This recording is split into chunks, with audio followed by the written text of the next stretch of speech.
En aquel tiempo se apareció Jesús a los 11 y les dijo: Id al mundo entero y proclamad el Evangelio a toda la creación. El que crea y se bautice se salvará. El que se resista a creer será condenado.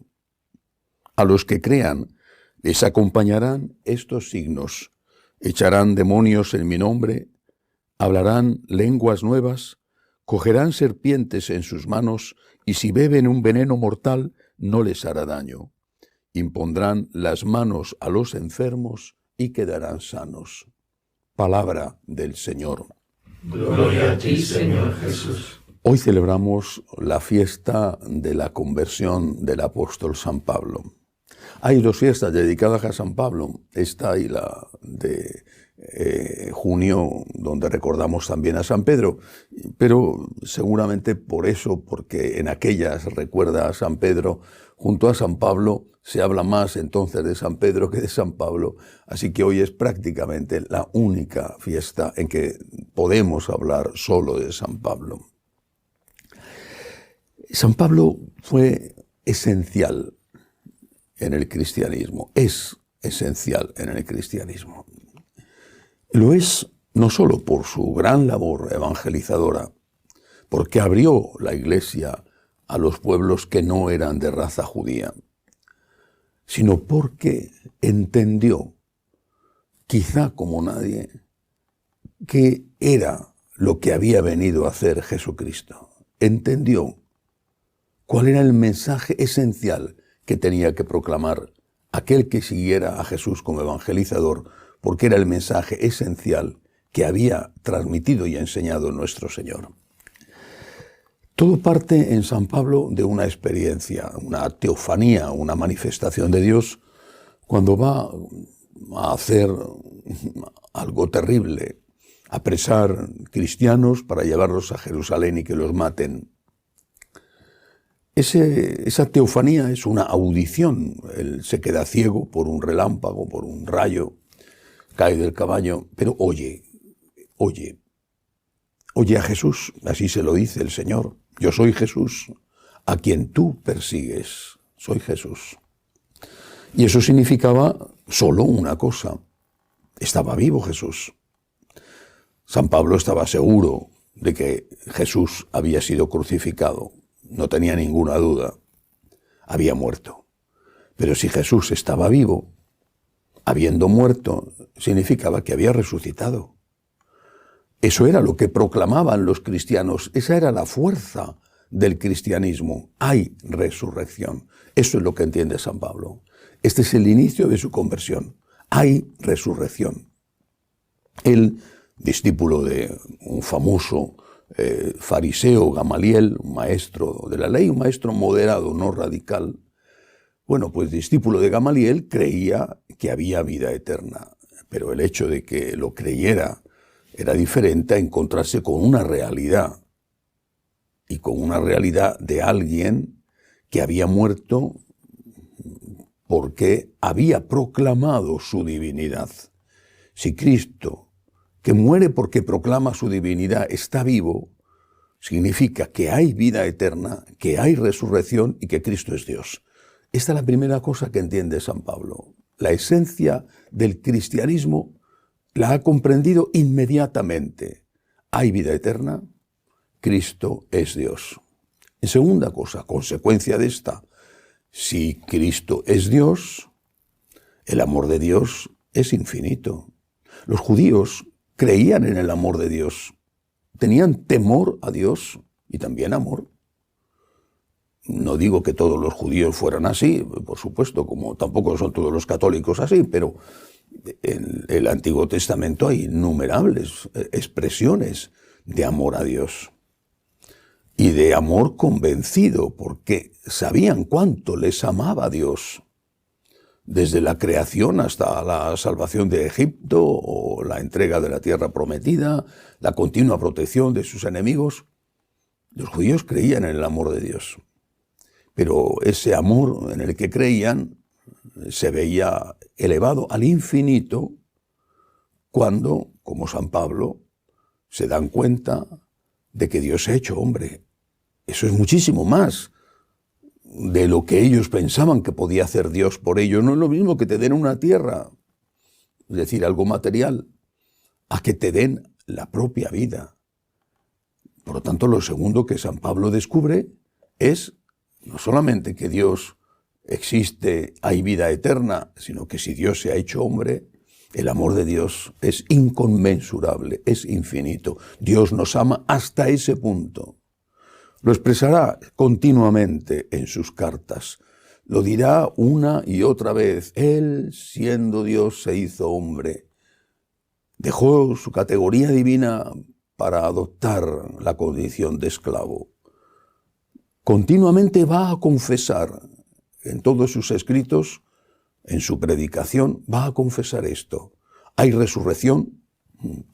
Si Cristo no ha resucitado, dirá, somos los más desdichados de los hombres, pero Cristo ha resucitado. Hay resurrección, hay vida eterna, Cristo es Dios, Dios nos ama hasta un punto increíble, hasta con una medida infinita.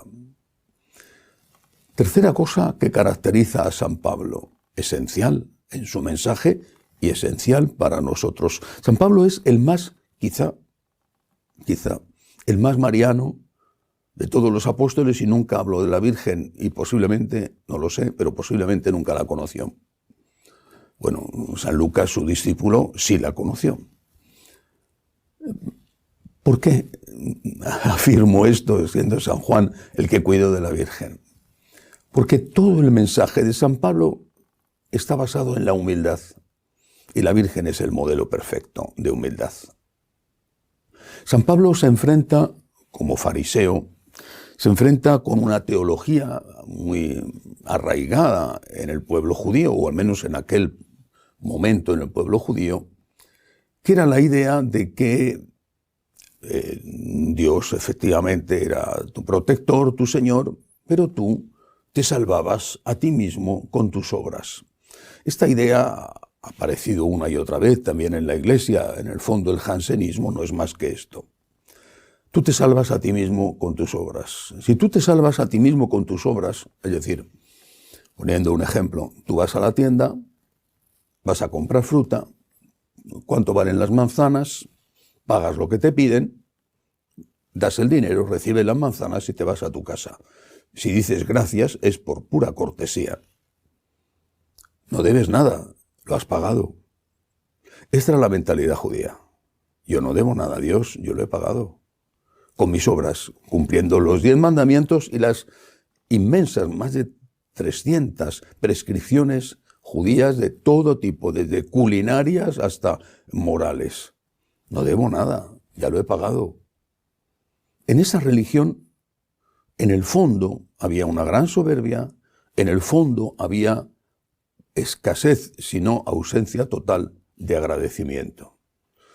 Cuando San Pablo entiende que Cristo, Dios Todopoderoso, segunda persona de la Santísima Trinidad, se ha hecho hombre, se da cuenta de que no hay pago posible, de que no lo hay, de que por mucho que tú puedas dar hasta tu propia vida, eso no compra el amor de Dios, no compra la gracia de Dios.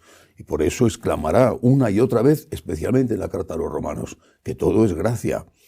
Pero todo es gracia, lo dirá también de otra manera, pero con las mismas palabras, por ejemplo, Santa Teresita de Lisieux, que todo es gracia. Los protestantes, Lutero, a partir de ahí todos, al afirmar que todo es gracia, la sola gracia, que dicen ellos, se olvidan de que San Pablo insiste también en la necesidad de las buenas obras.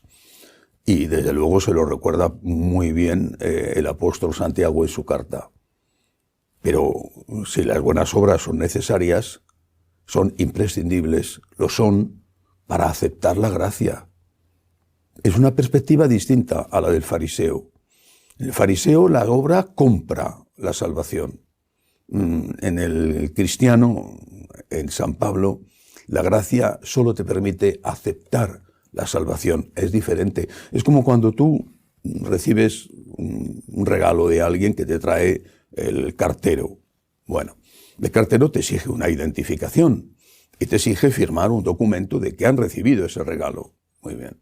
Tú tienes que firmarlo, te supone una molestia, bueno, no sé, estar atento al cartero, en fin, lo que sea. Firmas el documento, recibes el paquete con el regalo, pero no has comprado el regalo. Eso es un regalo. Ahora, si no firmas, no hay regalo. El cartero te lo está ofreciendo, es un regalo que te manda un amigo, pero si no firma, no hay regalo. Sin las buenas obras, el regalo de Dios no llega a nosotros. Pero cuando tenemos las buenas obras, el regalo que recibimos sigue siendo un regalo. Esto es maravilloso, porque el problema de la santidad no consiste en hacer buenas obras. El problema de la santidad consiste en hacer buenas obras y saber que todo es un regalo de Dios. El santo es siempre humilde. Por eso digo que la Virgen María es el modelo perfecto. El santo siempre es humilde. El santo nunca se dice de sí mismo que es santo. El santo siempre que siente pecador, el santo siempre va a saber que todo es gracia.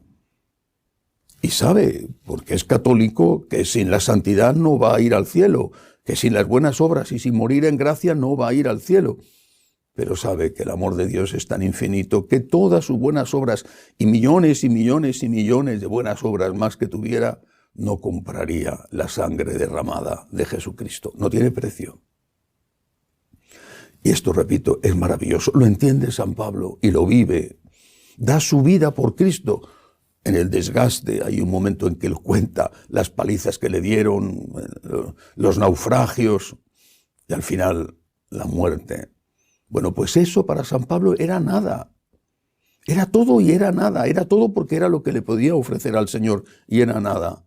Porque sabía que comparado con la encarnación del Hijo de Dios, con la muerte en la cruz del Hijo de Dios y con la resurrección del Hijo de Dios, eso era nada. San Pablo, lleno de buenas obras, podía decir que todo es gracia. Eso es lo que hacen los santos. Bueno, seguramente hay muchísimas más cosas, pero creo que estas son una gran lección para nosotros. Hay vida eterna. Cristo ha resucitado. Tenemos esperanza. En segundo lugar, el amor de Dios es infinito y es inmerecido. Dirá San Pablo, si por un hombre justo quizá alguien se mostrara dispuesto a dar la vida, nadie lo haría por un pecador y nosotros somos pecadores. Cristo dio la vida por nosotros y de ahí la humildad, el agradecimiento. Gracias, Señor. Y luego, saber que tenemos que hacer todo lo posible por amar a Dios, sabiendo a la vez que todo lo que Dios nos da es un regalo que no merecemos. Dios quiera que San Pablo sea siempre nuestro maestro. Que así sea.